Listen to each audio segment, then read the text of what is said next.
Retomando então, pessoal, falando ainda sobre a ansiedade, eu quero deixar aqui um lembrete.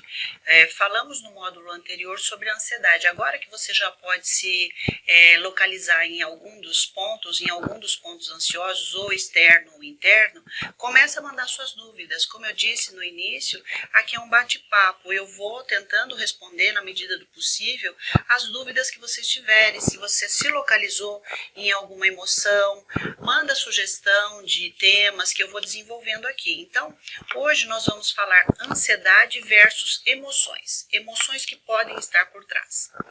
Então, não sei se vocês se lembram, quem assistiu o vídeo, no bate-papo anterior, eu falei que a ansiedade é um sinal de alerta. Ele nos avisa sobre algum perigo, como o bombeiro. Só que, de repente, se existe perigo ou não, seria o nosso consciente quem vai avaliar isso, que vai verificar se realmente há um perigo ou não. Geralmente, quando nós não temos ferramentas, não temos conhecimento, nem que temos ansiedade, a gente não vai nem conseguir verificar quais emoções que estão por trás. Uma das emoções muito corriqueiras de estarem por trás da ansiedade são os medos. São vários medos. Aí você vai me dizer, poxa, mas eu não tenho medo. Assim como a ansiedade, o medo pode ser desconhecido para você. Porém, o medo é uma emoção que ele atua desde o dia que nós nascemos, ele atua no nosso físico.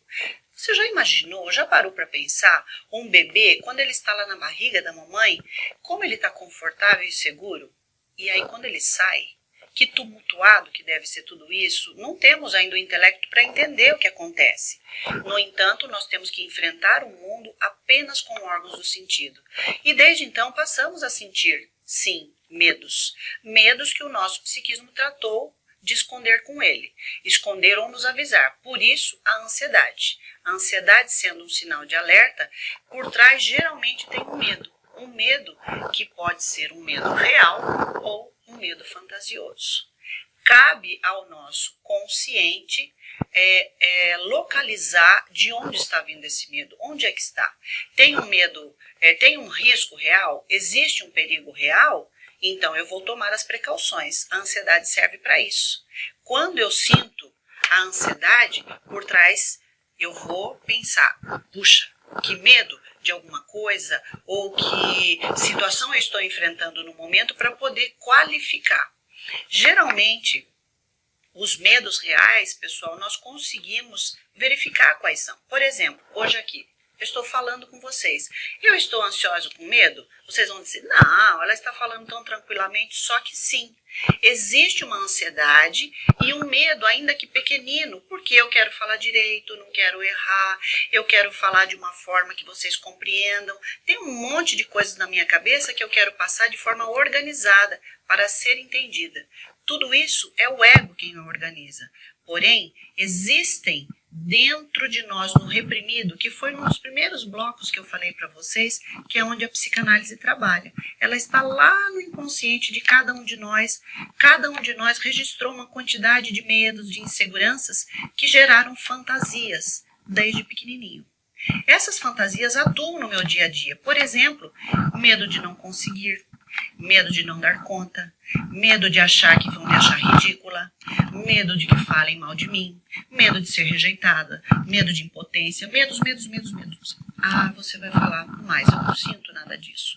Em algum momento da vida, se você sentir, observa, presta atenção. Se isso acontecer, leva isso para o racional, para que você tenha condições de entender de onde vem, se é real ou é fantasioso, porque o medo real ele é amigo. Como assim medo amigo? O medo amigo eu costumo exemplificar. Você está com medo de atravessar uma rodovia muito movimentada. É o medo que te protege, que vai fazer que você atravesse essa rodovia movimentada. É o medo de ser atropelado, de morrer, de se machucar, que vai fazer com que você se previna.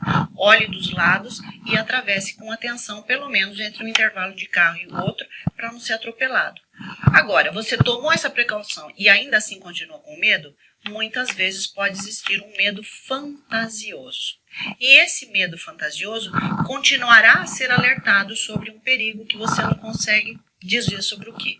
Às vezes até algum amigo fala assim, imagina, por que você está nervosa? Não tem nada a ver. E você continua ansiosa, você continua com medo. Por quê? Não é consciente. Se não é consciente, você só sofre os sintomas físicos. Quais são? Tremores, sudorese, taquicardia, a voz treme, embarga, respiro de forma invertida, por isso tenho episódios de falta de ar, até chegar a um processo tão errado de respiração e ansiedade que eu chego à tontura e chego a apagar, ou seja, desmaio. Tem gente que num susto muito grande pode desmaiar sim, que é a forma do nosso organismo nos defender de um mal maior. Então, cada um que sente a sua ansiedade, que possa encontrar quais medos ou outras emoções possam ter por trás, você vai lidar melhor com isso. No próximo bloco eu vou falar para vocês de algumas dicas de como lidar com esses efeitos. Até lá.